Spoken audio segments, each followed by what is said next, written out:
There we go. It is recording now. Now hopefully I can figure this out. Anyway, so we're going to go ahead and get started. Ruth, you get to pick the first image, so just give me a number if you see one up here that you want to go ahead and start with. And first of all, thank you guys for being here. I really appreciate you guys taking time out of your weekend to hang out with me on a Sunday morning. Or probably not Sunday morning in some parts of the world. But anyways, thank you guys for being here.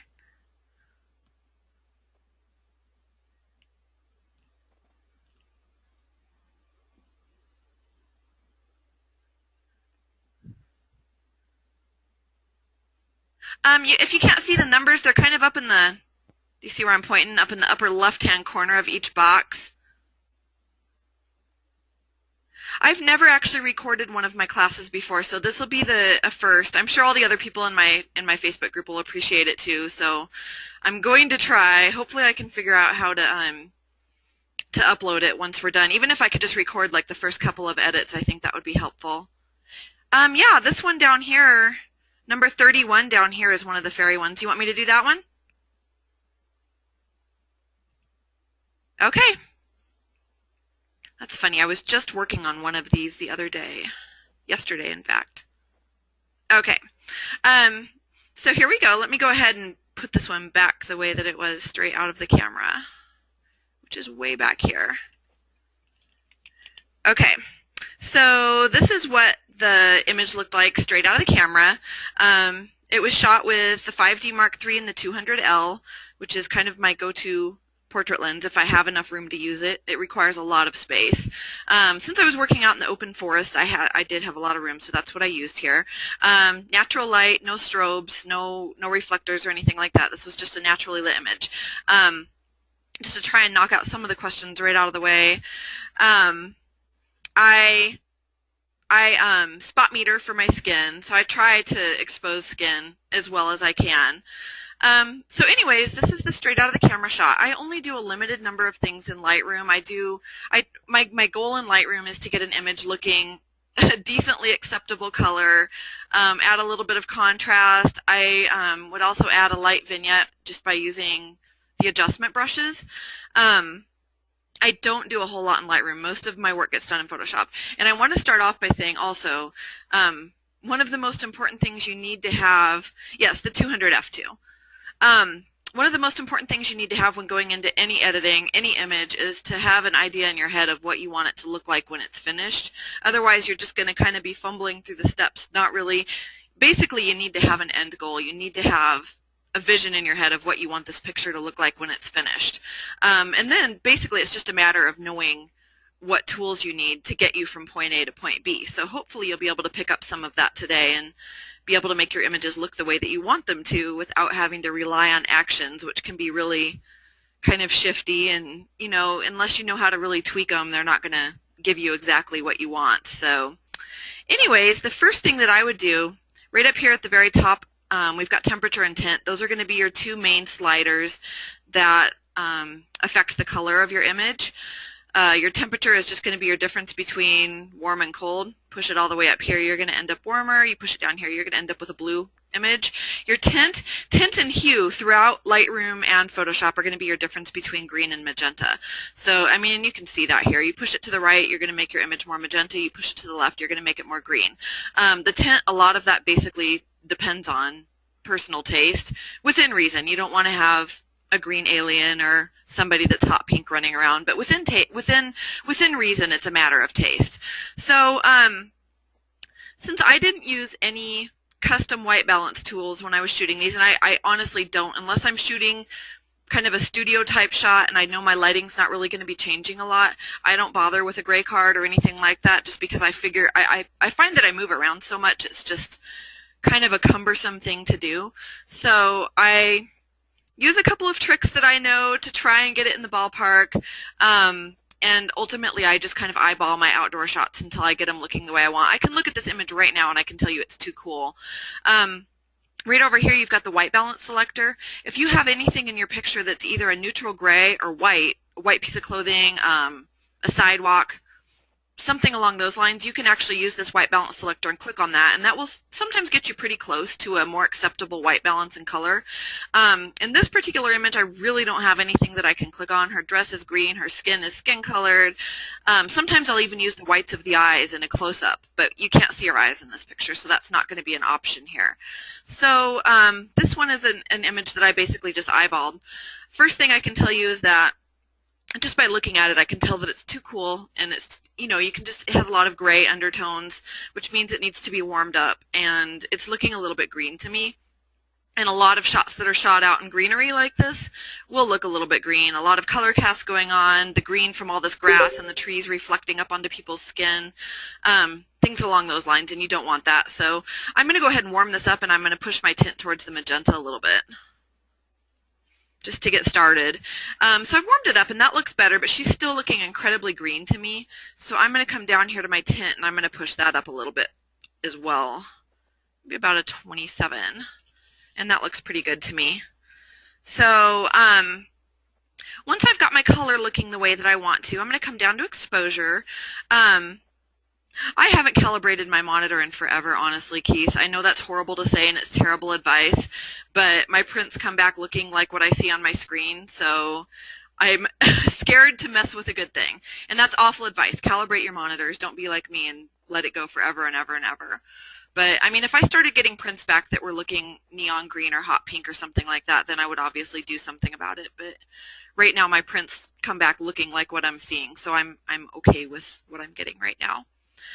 Exposure I'm not going to mess with on this picture. I'm totally okay with my exposure. Contrast, I might add a little bit of contrast. I don't usually add too much here, maybe a 5 or a 6. Next thing I'm going to do in Lightroom, sometimes I'll mess with my highlights and my shadows a little bit. I'm actually going to darken my shadows just a tiny bit, make them just a little bit richer, a little bit more contrast. Down here, the next thing that I do in Lightroom, clarity, I'll just first start off by saying, unless I'm doing a landscape image, I don't mess with the clarity slider. Sometimes if I'm doing a newborn, I'll actually add negative clarity, not a lot of it, maybe like a -5, -7, somewhere in that range, just to soften the skin out a little bit more. But clarity is really, really hideous on skin tones. I'm going to zoom in on her face, and I'm just going to yank that up so you guys can see what that does. I mean, obviously that's an extreme example, but I don't like what clarity does to skin, so I don't use it. Next thing that I'm going to go ahead and do is vibrance. I always add vibrance to my images, unless I'm working on an image of a newborn or something that has nothing vibrant in it. Let's just put it that way. Unless there's no vibrant colors in the image, I'm going to add vibrance. Usually about 15 to 20, just depends on the picture. Saturation I don't mess with here because it's a global saturation slider, which just means it's going to saturate the entire image. That also means it's going to saturate your skin tones, and skin tones go orange really, really quick under saturation. So saturation, the global saturation slider, I don't use. Coming on down here to the hue, saturation, and luminance panel, this is something I really do like. I'm actually going to add some luminance to my skin tones. Luminance just meaning adding light or removing light. So we're going to click over here to luminance. I'm going to click on this little circle right over here in the upper left. And I'm going to come over here to my skin tones. So I guess I could just use her arm right here since that's the biggest patch of skin I've got. I'm going to click down on my mouse and push up. And you can see that it's adding light or luminance to my oranges. Oranges and maybe even a little bit of red sometimes typically are the color channels that make up your skin tones in Lightroom. So basically that's just adding a little bit of light to her hair and to her skin. Saturation, this is another way that you could add saturation without saturating your entire image. You could click over here to saturation. Let's say I wanted to saturate her dress more, which I don't really, but just to show you guys, I could push this up. And you can see that it's saturating my aquas and my greens, or I could pull it down and it's going to desaturate those colors. So that's actually a way to add saturation or remove it without affecting the entire image. It would just affect the particular colors that you wanted it to affect. Uh-oh, your screen is frozen. Oh boy. Is anybody else seeing a frozen screen right now?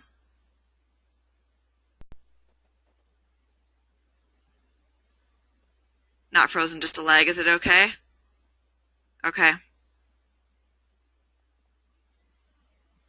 Okay, we'll keep going. Hopefully it won't cause too many problems. If I were to click over here on the hue panel, hue, again, it's just going to be just like tint. Hue is the difference between magenta and green. So let's say I wanted to play with the color of her dress. Again, if I were to push this up, it's going to turn her dress into more of a blue color or a greenish color. If I were to pull it down, I'm sorry, that would be more adding magenta. If I pull it down, it's adding more green to it. So again, it's just going to affect the difference between magenta and green. Hue and tint are kind of the same thing. I don't obviously want to do any of that. I just wanted to show you guys real quick what that was going to do. I'm honestly almost done in Lightroom with what I would do in Lightroom. The last two things that I would do, I would add my noise reduction and I would add maybe a couple of adjustment brushes. So I'm going to go ahead and do that real quick. My noise reduction, my goal with my luminance noise reduction, and that's the one that I use, this is where I do all my noise reduction, is to get rid of most of the noise without making the image look like a plastic Barbie doll. So to be able to get rid of, to know how much noise you're actually dealing with, you really need to zoom in on an area where you can see it. So I'm going to go ahead and just click on the image in a shadowed area, like even right back in here, so I can really see what I'm dealing with regarding noise. You can see some of it back here. I never add over about, oh gosh, on a really noisy image I might go up to 30 on my noise reduction. For one that's not that noisy, maybe 10 to 15. This one looks like an average, maybe 20. I'm going to go ahead and add 20 to it.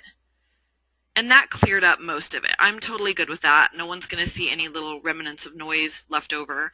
So the goal is just enough to get rid of most of it without going overboard. So I'm going to leave that at a 20.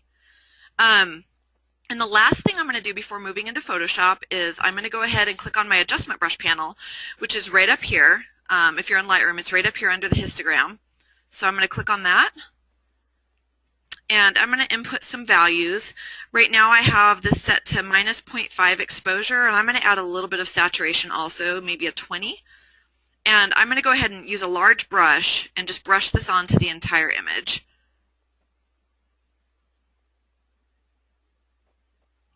I might even increase my shadows just a little bit to give it a little bit of a softer look. Not too much, right about there, just to kind of soften the background out. Now obviously I don't want this painted all over her either, so I'm going to click on Erase, which is right down here. That's going to give you, it's the adjustment brush panel, Chris. It's right up here, let me show you. This little circle right up here underneath the histogram, it brings you into the adjustment brush panel. And you can set up all different kinds of adjustment brushes with different values and things along those lines. Right now I just brushed onto the entire image a brush that has negative exposure, a little bit of lifting of the shadows just to soften the background out, and then a little bit of saturation also. And what I'm going to do next, this is almost going to add like a vignette to the picture in a way, which I'll make it even better. I'll work on that a little bit more once I get into Photoshop. But I'm going to click on Erase now.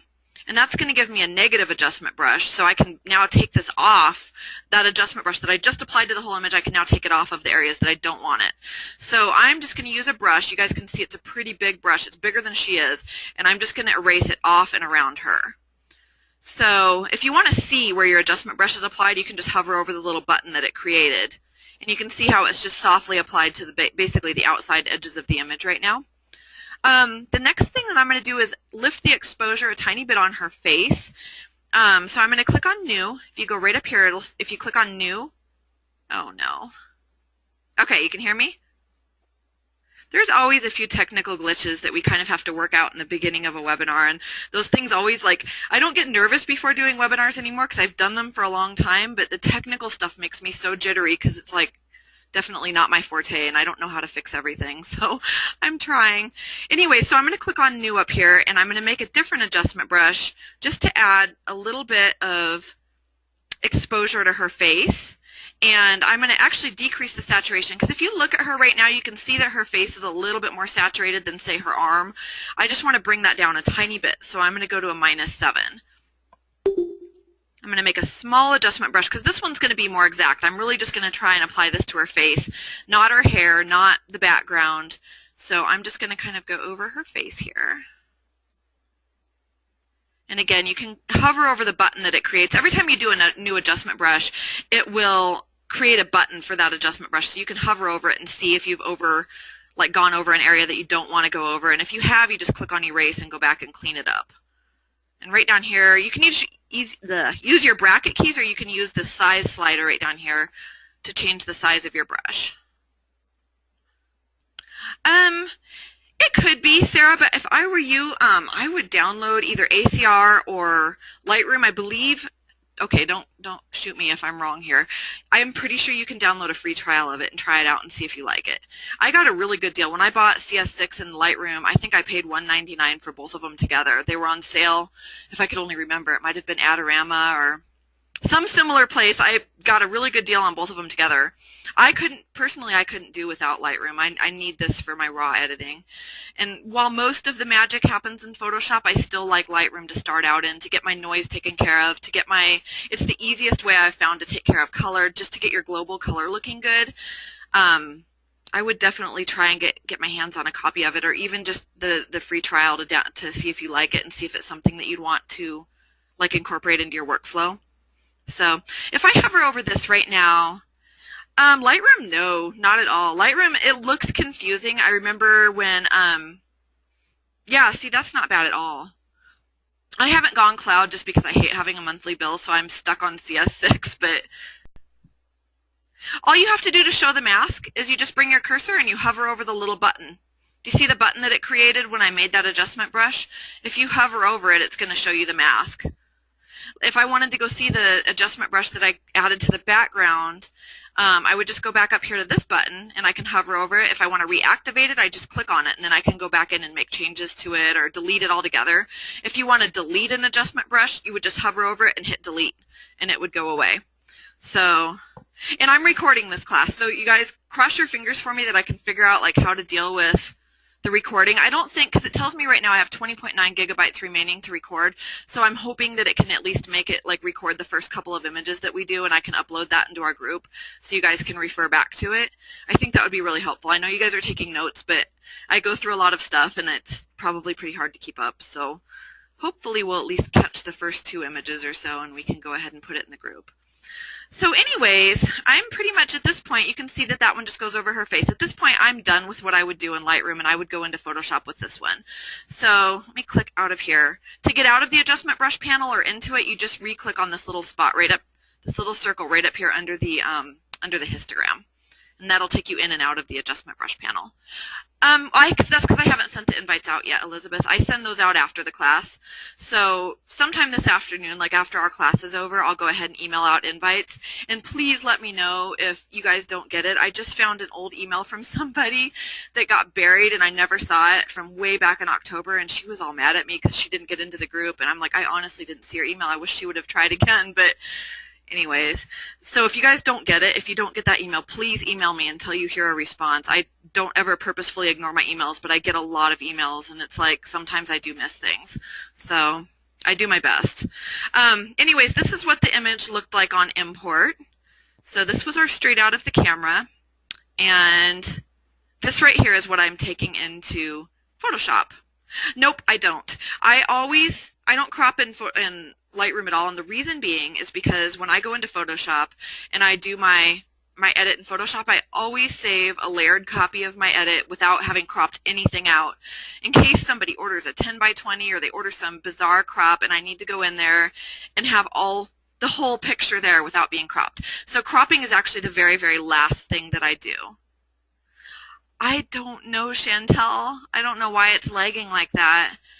If you want to try logging out and logging back in, that's honestly the advice I give everybody. If you're having a technical issue, just let me know because I can wait for you if you want to try and see if that helps.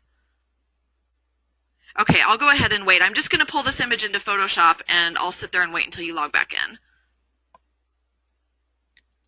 So I'm just going to go at this point, I'm going to go ahead and go to Edit in Photoshop.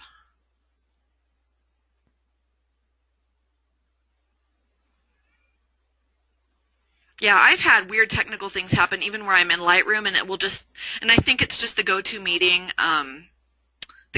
software. All of a sudden my Lightroom will revert to like a really old early version of Lightroom in the middle of the class, and I have no idea why it's doing that. And oh my gosh, when things like that happen, it's just very stressful. I don't know how to fix those types of things. I can edit my way out of a hole, but I don't know how to fix technical problems.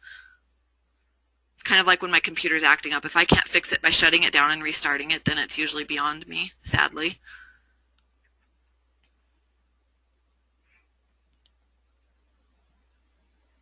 I edit in ProPhoto, and I don't change it to sRGB until the very end.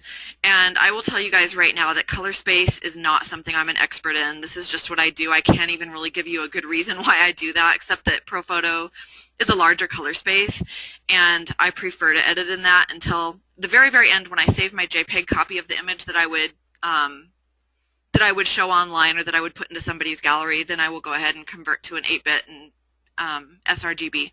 I also edit in 16-bit. I'm using CS6. I'm going to wait for Chantel to log back in, and then we'll go ahead and get into what we're going to do in Photoshop with this.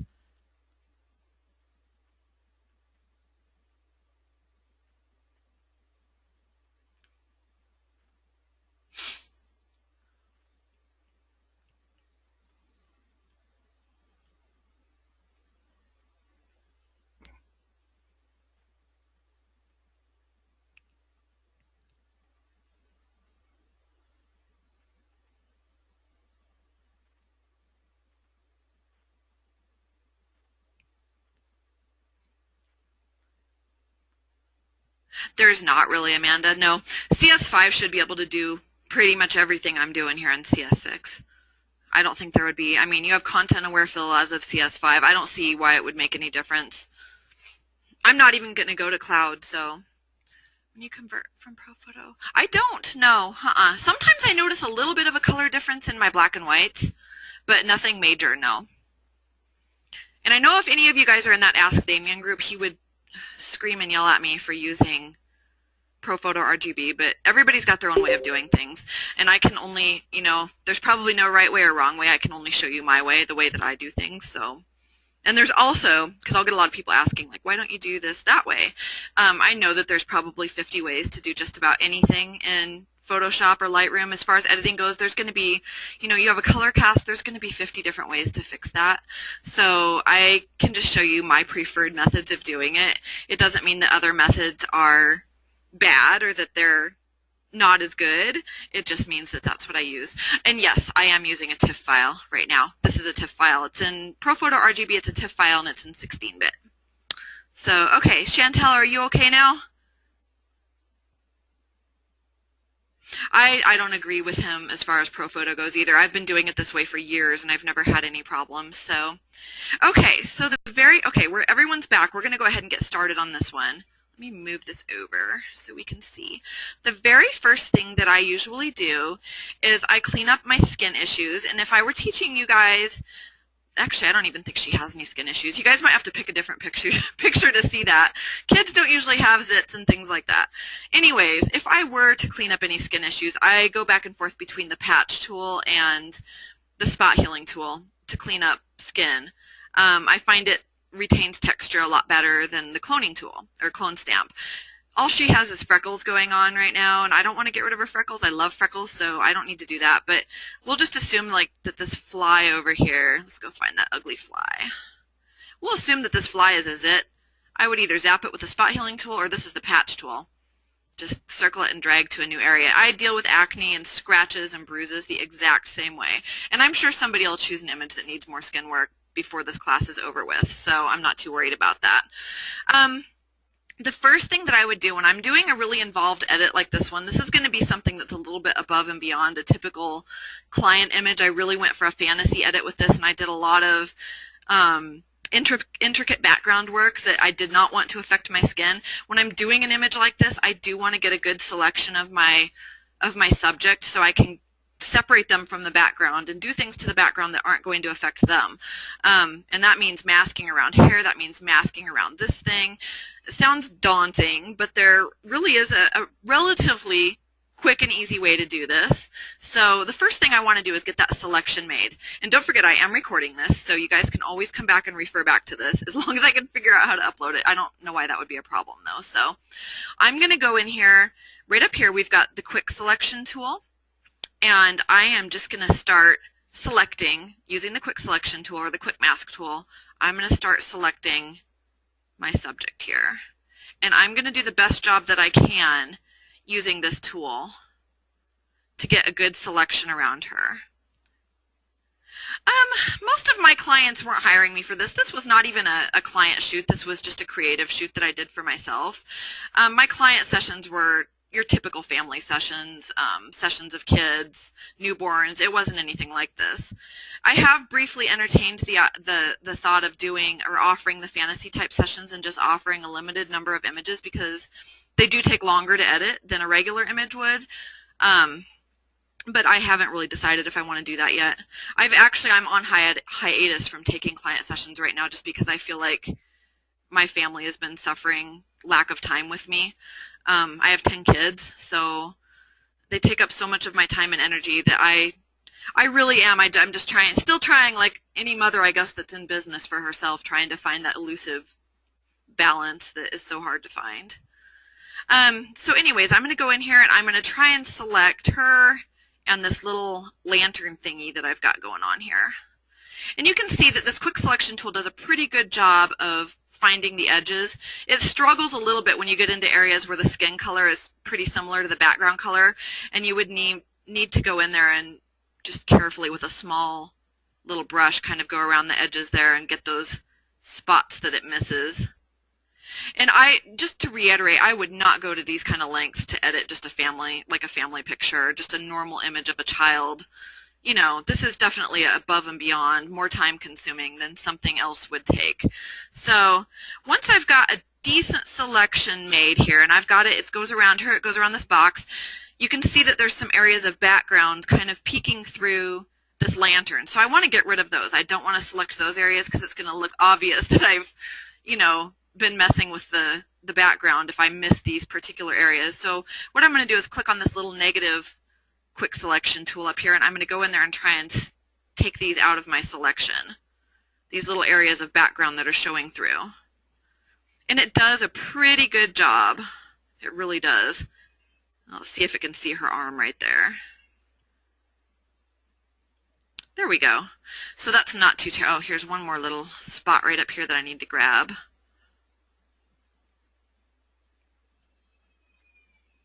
Right up here at the top of the screen, do you see where you can click on positive or negative? Do you guys see that up there? You just click. If you need to add an area, so you would click on the positive. If you need to get rid of an area, you would click on the negative. So I'm just kind of getting rid of these little spots right now. And I'm going to take my time with this because it's going to save me a lot of pain and anguish later on in this edit if I take my time and do a decent job with this right now. And here's a little spot right up in here where you can see her arm coming through. Okay, once I have a halfway decent selection made, I guess I should get her eyelashes too. Hold on one second. I don't want any crazy looking eyelashes when I start messing with my background. And that little area of her eyelid there. Sometimes you really have to zoom in to see what you've got here. Okay, once I've got a halfway decent selection made, I'm going to click on Refine Edge, which is right up here at the top. Let me pull this box over here so you guys can see it. I'm going to click on Smart Radius. I'm going to add, for this particular image, I'm going to add a radius of about 2 or 3. We'll go with 3. And then the next thing that I'm going to do, you can see a lot of these areas. If I left my selection like this, it's going to be blatantly obvious. I'm going to have this hard edge down here. I've got grasses coming up around here. I've got her hair that doesn't really look like this hard helmet that it looks like right now. So what I'm going to do is I'm going to click over here on the Refine Radius tool, and let me make it a little bit bigger. So Refine Radius, which is right over here, and I'm going to go around the edges of her hair to start off with. It's just like a brush. So I'm going to brush around the edges of her hair to pick up all those fine hairs that are kind of just around the very edge. Any edges that are basically soft or hard to pick up. And it's going to make a better selection. You can see how it goes in there and it picks out those hairs. I'm going to use a bigger brush and I'm going to do the same thing right down here with all this grass. And it'll make my selection a lot better than it is right now. So I'm just brushing over this bottom hard edge because I don't want that hard edge right now. Let me go over that one more time. And you can see how it's pulling that grass out of my selection. This is an amazing little trick. I love it. Okay, right now I'm pretty happy with this selection. Let me make sure she doesn't have any stray hairs right over in here. She might. There we go. It's called the Refine Radius tool, and it's right over here, or the Refine Edge Mask. It's right over there. Refine Radius tool, sorry. It's that little brush. You just click on it. And I'm going to click OK. Okay, Sarah, I probably misunderstood your question. To get into that box, to pull that whole box up that I was just in, you just click on Refine Edge right up here at the top, and it pulls up that box that I was just in. So now I've got this selection made. So what I want to do is I want to save this selection to something so I can just reuse it, because I'm going to be using the same mask several times while I'm editing this image. So I'm going to come down here and I'm just going to create a levels layer. It could be anything. You could go ahead and make a curves layer. It doesn't make any difference. I'm not going to alter that levels layer. I'm just going to use it to save my selection. So I'm just going to click on levels. And if you go back over here, you can see, let me hit Alt and click on this. You can see there's that selection that I just created. You can see the selection around the hair, around the bottom of the dress. This might need a little bit of work when I get into it, but right now that's a pretty good selection. And the only reason I have this levels mask or this levels layer created right now is just to save that selection. When I'm doing a fantasy edit or something that I'm really going to be playing with my background a lot, it's crucial for me to have a good selection that separates my subject from the background.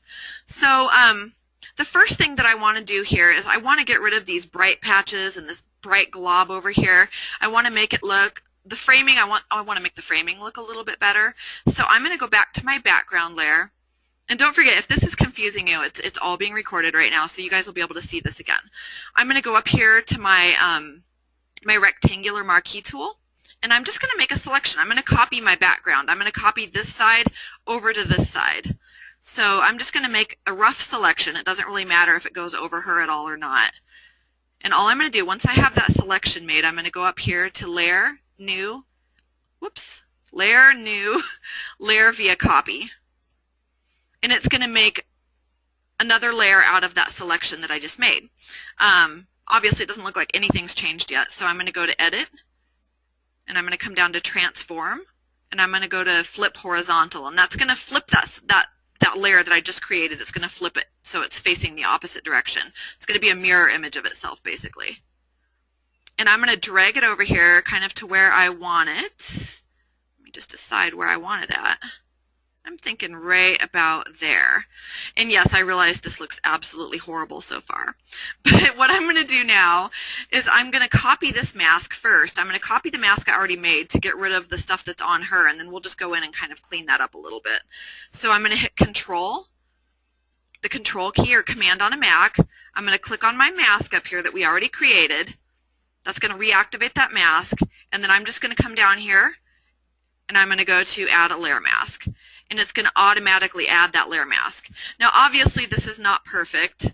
Okay, what is going on here? Hold on one second. Oh, whoops. No, hold on one second. I totally screwed that up. Ignore me for a second here. Okay, let me go back to load selection. I'm sorry. I had the background selected, not her. I want to mask her out. So right now, I need to hit Control-I to invert that layer mask. I'm very sorry. Oops, I do not know what I'm doing here. Let me go back and try this again. Flip horizontal, layer via copy. Where did I go? Move. Let's go back here and try this one more time. Ignore what I just said. I'm going to go up here again. I'm going to hit Control. I'm going to click on this. Right now, she is selected. I don't want her selected. I want the background selected. So I need to go to Select, Inverse, and now I'm going to go ahead and add a layer mask. And that's going to just kind of mask out her. Obviously, I need to do a little bit more cleanup work, so I'm going to take my black brush, make sure it's soft. So I need my hardness set back to 0%. And any of these hard edges, I'm just going to kind of go in there and go over. Get rid of this dress down here that we didn't want. And this is basically just going to give her some better framing than what she had before. Whoops. So right now, let me just go ahead and click this on and off. I'm just adding a little bit of a framing element in there. If I don't want it to be exactly mirrored, well, no, never mind. I don't want to take that out of there. Maybe up here. We can go ahead and clean some of that up a little bit. And I know that there's some background hanging out over here. That'll ultimately probably get cropped out, so I'm not too worried about that right now.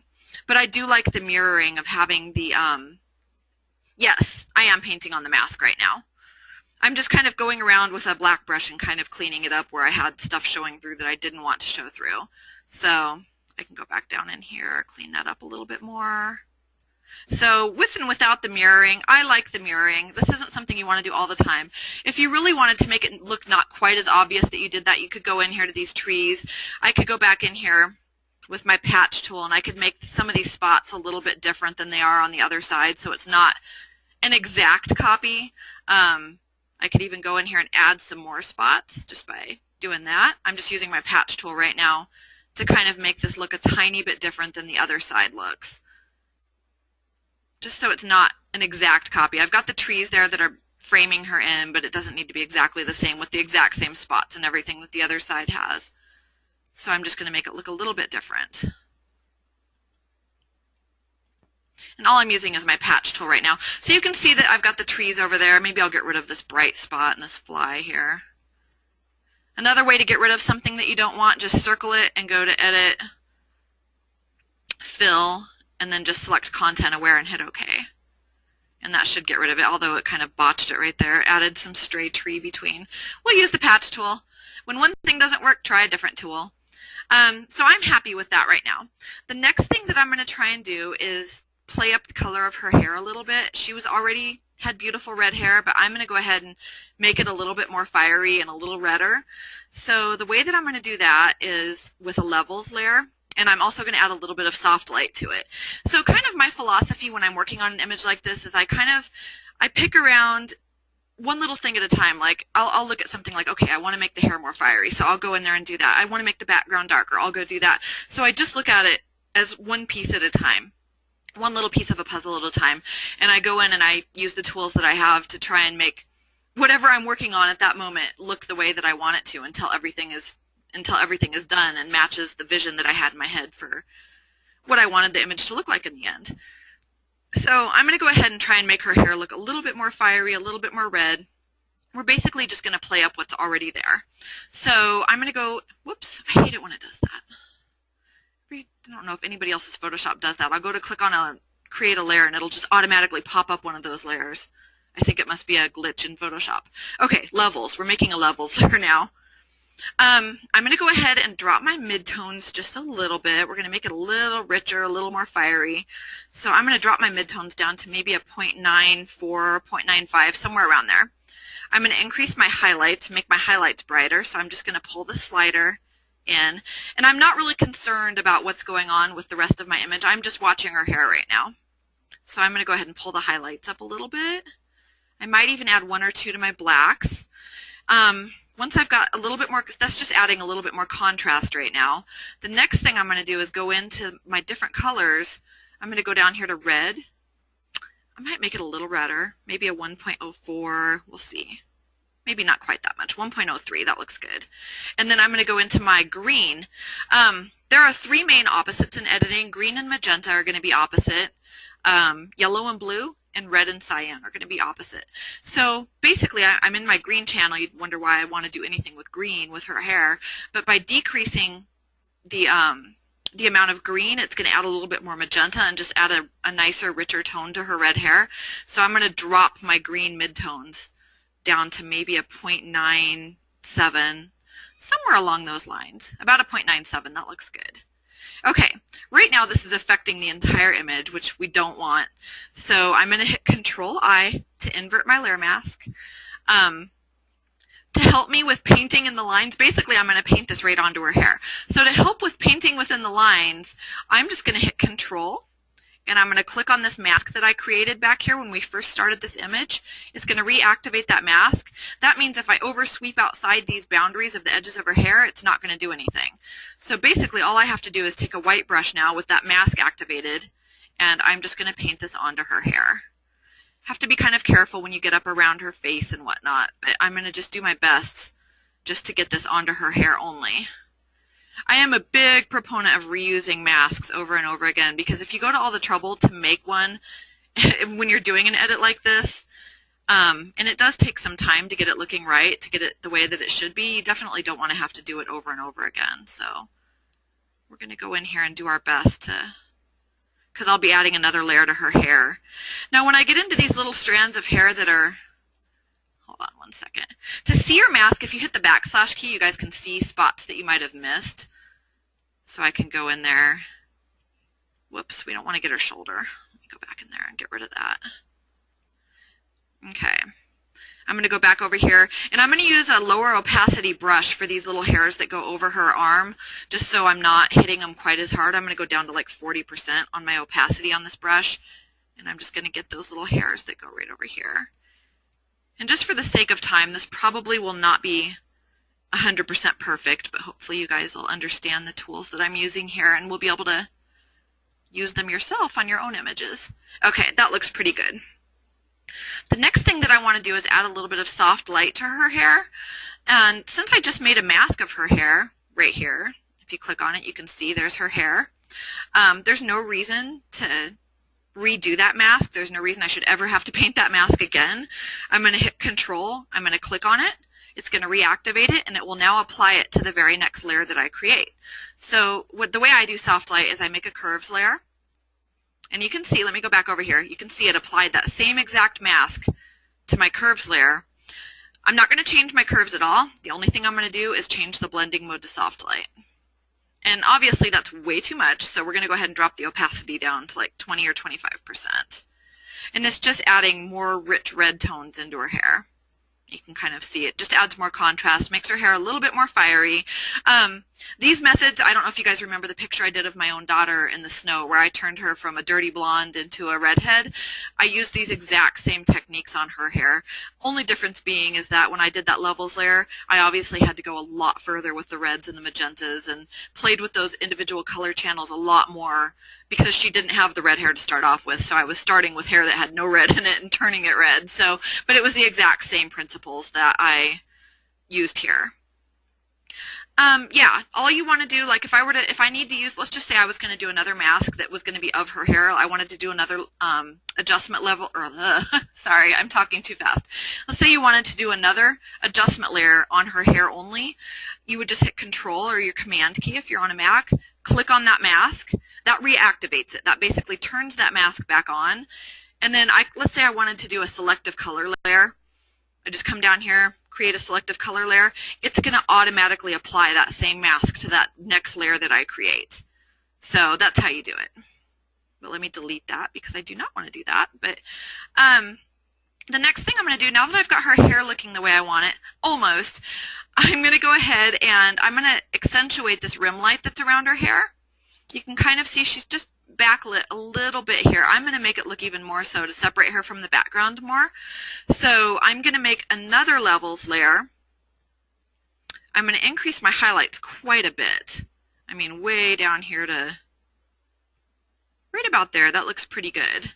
And I'm going to increase my blacks a little bit just to keep the contrast going. And I'm going to increase my midtones to maybe a 1.08, somewhere along those lines. I'm going to go back and I'm going to invert my layer mask. So I'm going to hit Control-I to invert it. And all I want to do is paint this around the very outside edge of her hair there. So I'm going to, again, I'm going to hit Control. I'm going to click on this mask I created of her. And I'm just going to go in with a white brush this time. And I'm just going to paint this. Whoops, let me increase the opacity of my brush. I'm just going to go ahead and paint this on the very outside edges of her hair here.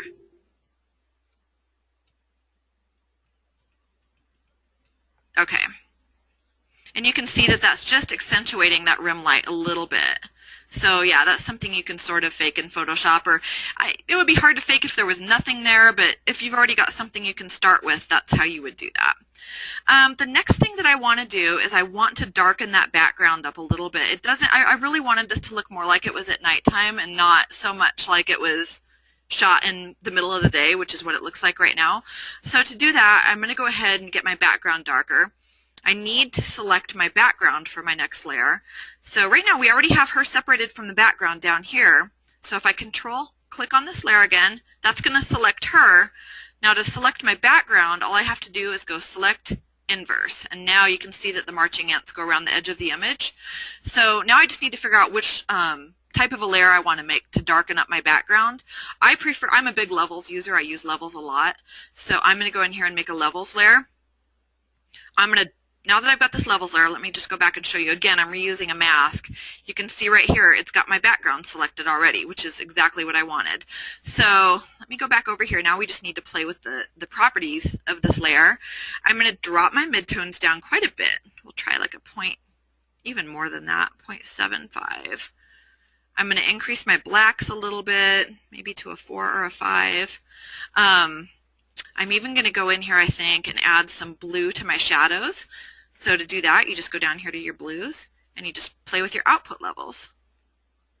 So I'm just going to go ahead and make the shadows a little bit blue, right about there. A 12 perhaps. Maybe a little bit of red in the shadows also. So I'm going to click on my reds here and just add like maybe a 5 or a 6. Maybe not quite that much. Maybe a 2 or a 3. A lot of this you just play around with and get it looking the way that you want it to look. I might even make this a little bit darker. Let me go back. Let's go back over here to the properties. I'm back in RGB again. I'm going to go down even more, down to a 0.68. And I think I will increase my output levels just a little bit. We'll go to maybe a 6 or a 7, just to make it a little bit softer so it's not quite as harsh. There we go. So you can see that that's darkening that background really well for me, making it look a little bit more like nighttime. I might even go back in here and just keep this area right behind her a little bit lighter. What's the difference between adjusting the sliders or adjusting the output levels? Adjusting the sliders. It does the exact same thing. I mean, are you talking about the slider right here? You can either play with the slider for your output levels or you can just input a value. It's going to be the same thing. I'm not sure if I'm answering your question right because I'm not sure I understand your question. But I'm going to go back in here to my mask and I'm going to take this off right behind her. So I'm just going to use a soft black brush, and right behind her I'm going to leave it a little bit lighter, almost like she's got some light shining down on her, if that makes sense. The first 3 values. I still don't get the question. I still don't understand. I'm sorry. I don't understand what I'm being asked. Let me go back and show you what the blues were. Right here, I added about 12 to the blues. It's just making the background a little bit cooler.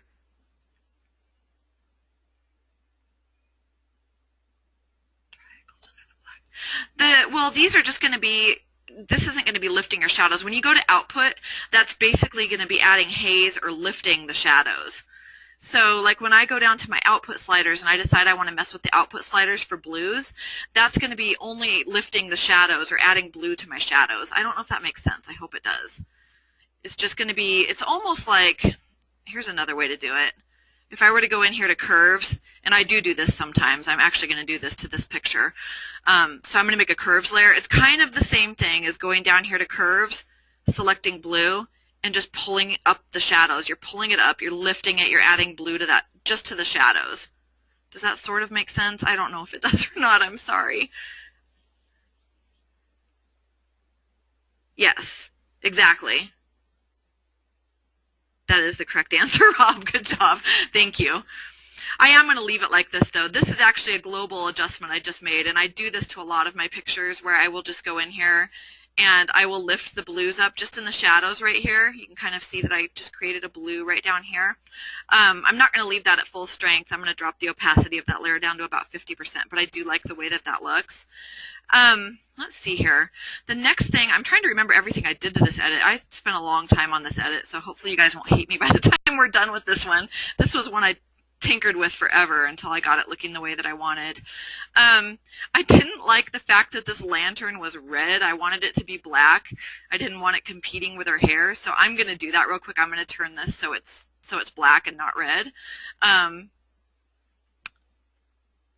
See, I knew somebody was going to ask me that. It kind of goes back to the whole, there's 1,000,001 ways to do everything in Photoshop, and I can just show you the ways that I do things. If you want to use color balance, that's totally up to you. I'm just showing you what I would do and how I would do it. There's probably 50 different ways to do everything in editing, so, and it would take days and days and days to show you guys every way, and I don't know every way. I don't even proclaim to be an expert in Photoshop and know all the tricks in Photoshop. I still learn new things daily, so I'm just showing you guys what works for me. So the next thing I'm going to go ahead and do is change the color of this lantern from red to black. So I'm going to go ahead and pull up a hue saturation layer at this point. I'm going to take my reds, and the only thing I'm concerned about is this red lantern right now. I don't care what this is doing to the rest of my picture at this point. I'm going to pull my saturation down quite a bit just to get rid of that red. And I could even play with the lightness slider to make it a little bit darker. So I'm going to pull that down. I'm just going to play with it until it looks the way that I want. So I've got my reds at minus 60 and my lightness at minus 49. And you can see that the lantern, wonderfully enough, does not look red anymore. The only problem being is that everything else doesn't look red anymore either. So I'm going to Control-I to invert my mask. I'm going to reactivate this, this little mask that I created right down here just so I can color within the lines again. So I'm going to hit Control and click on this.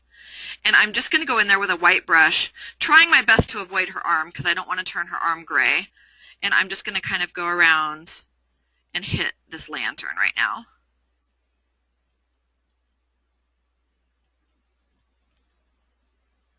And I think I just accidentally hit her arm right there because it looks really gray. So when you get close to areas that are skin and red lantern, you do have to kind of be careful that you're not hitting any areas that you don't want to hit. And I can see it didn't change that spot right up there. I'm going to go back into this layer when I'm done here. That's going to be a magenta. And I'm going to have to desaturate the magentas also.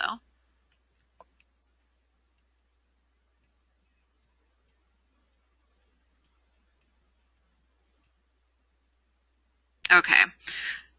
Let me hit Control-D to deselect that. I'm going to go back in here to the layer properties, and I'm going to go to my magentas, which is right down here, just to get rid of this one little spot right up there that's giving me a headache.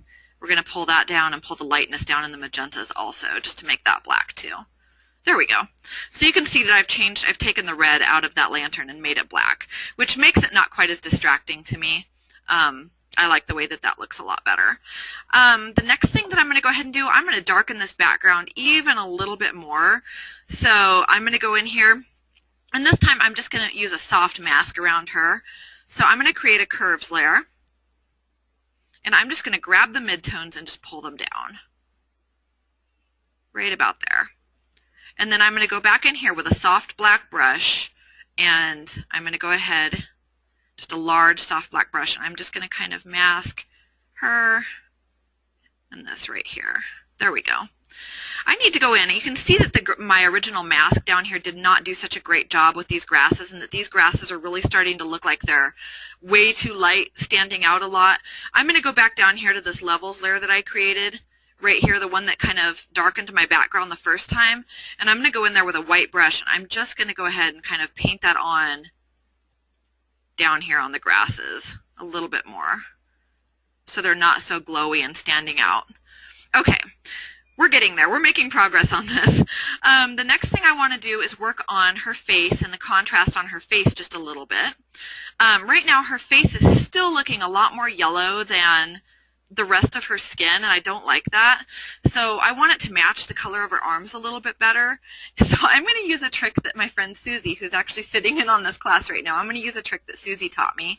It's actually become one of my favorite little tools in Photoshop. I absolutely love this trick.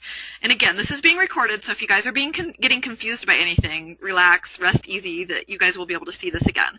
So I'm going to create a curves layer. I'm going to come over here to layers.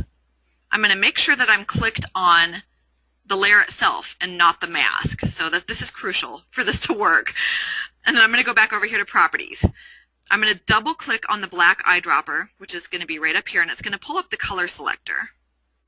What I want to do at this point, let me pull this over so you guys can see it, is I want to select a color that I want to make the skin into. Right now this is looking too yellow. I would rather have it look more like the skin down here. So I need to pick something that's similar in tone. I don't want to pick a highlight down here. I want to pick something that's going to be similarly lit. So that's kind of one of the tricks to getting this to work right. So maybe even right in here on her arm would be a good spot to choose from. I'm going to click on this. I'm going to click OK. It's going to say save the target colors as default, so I'm going to hit no. And then at this point I'm going to go and click on the skin on her face. And you can see automatically, this looks crazy right now, it's adding a lot of blue into her skin, which remember, if you remember, blue and yellow are going to be your opposites, so that's what I want it to do. So at this point I'm going to go back over here to layers, I'm going to click on my mask, I'm going to invert my mask, I'm going to Control-I, I'm going to get my brush, I'm going to drop the opacity of my brush down to about 15%. We really don't want to hit this with a sledgehammer, just gently. And I'm going to just carefully, slowly go over her face in the areas where it's looking a little bit too yellow with this little 15% brush, and it's going to, and you can see it's already worked. Let me click that on and off. You can kind of see how it's yellow, and then when I click that mask back on, or that layer back on, you can see that it matches the color of her arm a little bit better now. And that's one of my favorite tricks now at this point. Thank you, Susie. To fix color casts in Photoshop. This works great for under eye circles too. If you click on an area underneath the dark circle of the eyes, and you can use that to fix under eye circles without changing the texture. It works great for close-ups if you don't want to mess with that texture underneath the eyes. So I want to still brighten her face up just a little bit. So I'm just going to real quick create another levels layer. I'm going to go ahead and increase my midtones to about a 1.07. I'm going to increase my highlights to maybe a 240. And I'm going to increase my blacks. And the reason I do this is just so it doesn't look washed out. This keeps a decent amount of contrast there. I'm going to go to a 2 on my blacks. I'm going to come back over here. I'm going to change my blending mode to luminosity. The reason that I'm doing this is because when I'm working on skin, if you leave your blending mode on normal, which is the default, it's going to add a lot of reds into your skin. If you don't want to alter the color at all, change the blending mode to luminosity, and all it's going to do is alter the amount of light coming in or out. So let me hit Control-I to invert, and all I'm going to do with a soft white brush is I'm going to paint this onto the areas of the skin that would normally be highlighted. So I'm going to hit her forehead right here. I'm going to hit the apples of her cheeks, and I'm going to go kind of right down her nose and right down the front of her face. I'll leave the outside edges of her face just a little bit darker, just to kind of highlight her face a little bit. You can see that's just brightening her face up a bit. While I'm up here, I noticed that this part of her hair is looking really magenta. So enter my little curves trick again, or Susie's little curves trick again. I'm going to go in here again to curves. I'm going to go ahead and fix this. This looks confusing, but once you get used to doing it, it is so quick and easy, and it's the fastest way I've found to deal with stuff like this. So I'm going to go to curves. I'm going to come over here to my layers and make sure I'm clicked on the layer and not the mask. I'm going to double click on the black eyedropper. I'm going to select an area of hair that looks good, or the way that I want that hair to look. I'm going to hit OK. I'm going to save the target colors as default to no. And then I'm going to come over here and click on an area that I want to fix. And you can see it's adding all those orange tones back in and getting rid of that yucky magenta. So let me go back over here, hit Control-I to invert my mask. And with the brush set to 15% opacity, I'm just going to go in there and brush that on to that area and kind of clean that up a little bit so it doesn't look quite as pinky. And I even see a little bit of it going on down here. We'll go ahead and fix that up too. And these are nitpicky little things, but I'm like I don't know, I'm an OCD editor, I'll just admit it. So pink be gone. It looks so much better. The next thing that I'm going to go ahead and do is I want to add a glow to this lantern. I'm going to make it look like it's lit. There's several different ways to do this. My favorite way is to add a lens flare. So the way that you do that, you would have to create a new pixel layer to add the flare to. So to do that, since we've already done all these layers, I don't want to go back to my background layer. I'm going to go and hit Control-Shift-Alt-E. It would be Command-Shift-Alt-E if you're on a Mac. It's going to give you a new pixel layer up here at the top of your layers palette. It's going to take into account all these other adjustment layers that you've already made. So at this point, I'm going to go in here to Filter, Render, Lens Flare. And I generally try to pick the lens that's closest to the one that I was using. I find that the 105mm prime works the best. You can adjust the brightness of it. You don't want it to be too crazy. 68% looks good. The hardest thing I found is trying to get it right in the box. So you have to come up here and click right where you want it. I'm going to go right about there. And that should be in the lantern. And let me hit OK. Okay. Obviously, I don't need all these weird blobs of color and whatnot. So I'm going to add a layer mask. I'm going to hit Control-I to invert my mask. And I'm just going to use a soft white brush at about 50% opacity, and I'm going to slowly paint this in where I want it. I just slowly increase the size of my brush and make it a little bit bigger. Now if you want to change the color of that, there are so many ways to do this too. I could make it a little bit warmer if I wanted to. The way that I would do this is I would make a solid color fill layer. So right down here you can go to solid color, pick out whatever color you want, usually like a soft kind of cream, orange. We'll try right in there. And I'm going to go ahead and clip this to this layer. And you can either, the way I do it is I just hold my Alt key down, and you'll see that little funny box with the arrow come up, and I'll just click on it, and it will clip it to that mask. Obviously, this doesn't look good. We're going to have to play with the blending mode. The snapshot keyboard. It's Control-Shift-Alt-E, or Command-Shift-Alt-E if you're on a Mac. So at this point, I'm going to change the blending mode. You can just play with different ones and see which one looks good. There's screen, that's a little bit crazy. I tend to like multiply. I think multiply looks good sometimes. Actually, it doesn't look good here. Soft light will look okay sometimes. And it just very subtly changes the color of that mask. You can go in here and play with different colors if you want, make it more orange. It really just depends what kind of a look you're going for. I prefer to keep it whiter looking.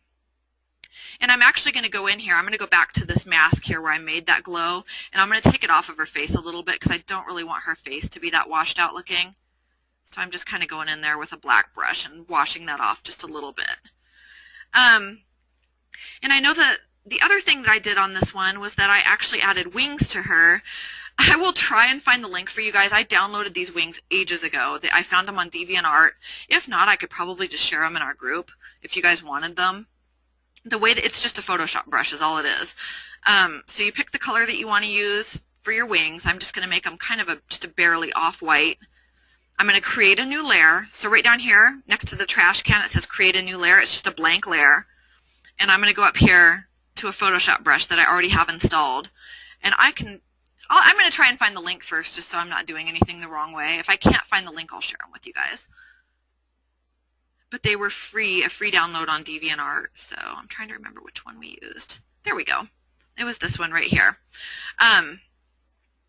Let's see here. Whoops, that's not what I wanted to click on. Okay, hold on. So I'm going to go in here and make it as big as I want. It was from DeviantArt. I don't know if you guys have ever been to that website, but let's say I want to make it about that size, right about there. I'm going to go to Edit, Transform, and I'm going to rotate it just a little bit, maybe right about there. And I'll just kind of move it up where I want it. At this point, I just need to add a layer mask. So I'm going to reactivate this mask that separates her from the background again. So I'm going to hit Control-Click. I'm going to click Select Invert just to select my background. And I'm going to go to Add a Layer Mask. And it's going to automatically mask that onto her. And you can play with the opacity of this layer a little bit if you want to. I'm going to drop it down to maybe 50% so it's not, well, maybe a little bit more. We'll go with 65%, just so it's not quite as crazy. The last thing that I'm going to do on this picture is I'm going to add a little bit more of a vignette than I've already got. I know this is crazy and not what you would typically do to a regular client image, but I like the way that this looks. So I'm going to make, for this one, for a fantasy edit, I'm going to go to levels again. I'm going to drop my midtones way down, maybe a 0.68. I'm going to increase my output levels to about a 10.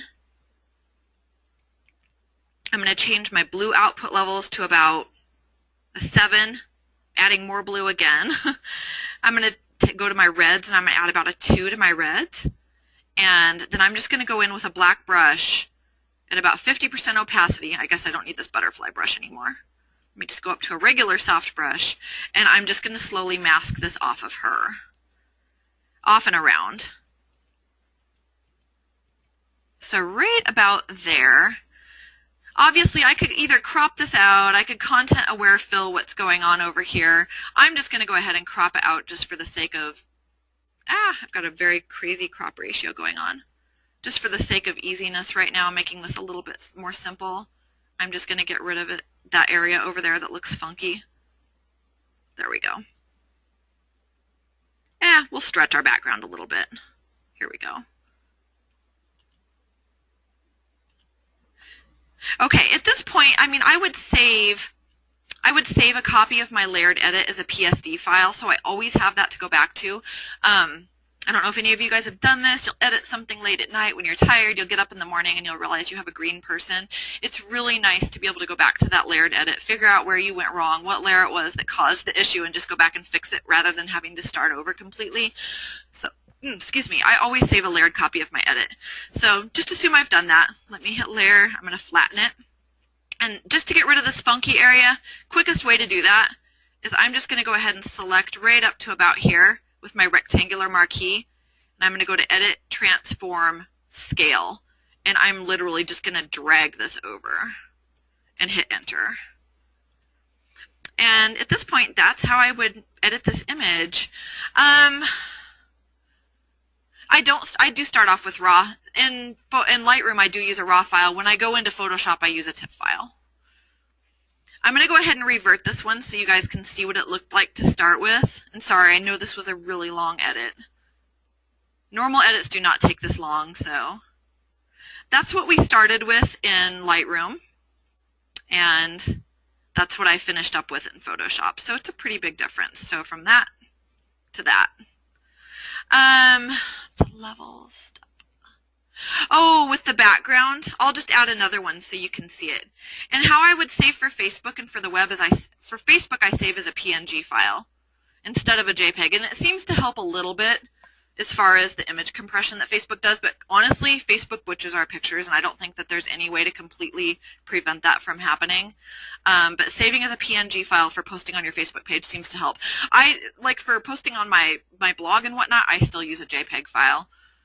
But for Facebook, PNG files. And I have an action. It's a free action that I use. I know I say I don't use any actions, but this one is just for resizing images for the web, and it's for web sharpening that I use for my images. And I am almost positive that's uploaded in the Facebook group. If not, I will upload it. I'm writing myself notes of what to upload.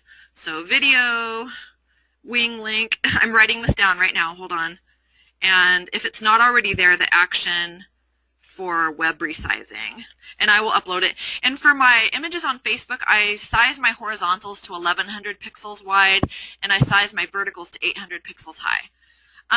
Sharpening for print, if I do sharpen at all, I'm not a big sharpening guru, but if I were to sharpen this image at all, these are the settings that I would use. I would go to Filter, Sharpen, Unsharpen Mask. Let me pull it over so you guys can see it. And I go to 85, 1, and 4. Those are my values that I use. And yes, I'll show you the last level step too. No problem. So we'll just go ahead and sharpen that.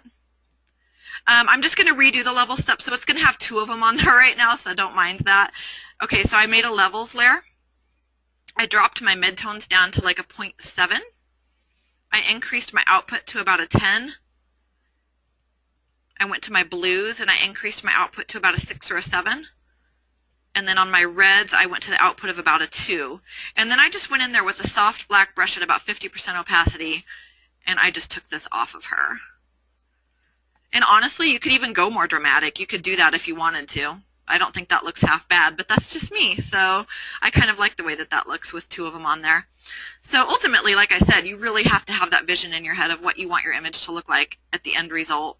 You know, I actually really like that. So actually adding that second levels layer doesn't bother me at all. Let me revert it again so you guys can see again. It just makes it a little bit more dramatic. Obviously, you wouldn't go to these lengths with just a run-of-the-mill family image, but for that one, I think it looks good. So does anybody else have any questions about this particular image before I move on? I'm sorry that this one took forever and a day. Hopefully the next one won't take quite as long. Is everybody good with this one? If so, I'm going to go ahead and exit out and we can move on to the next one. Okay. So let's go back over to Lightroom. Let's go back over to our library. And it looks like Jennifer gets the next image.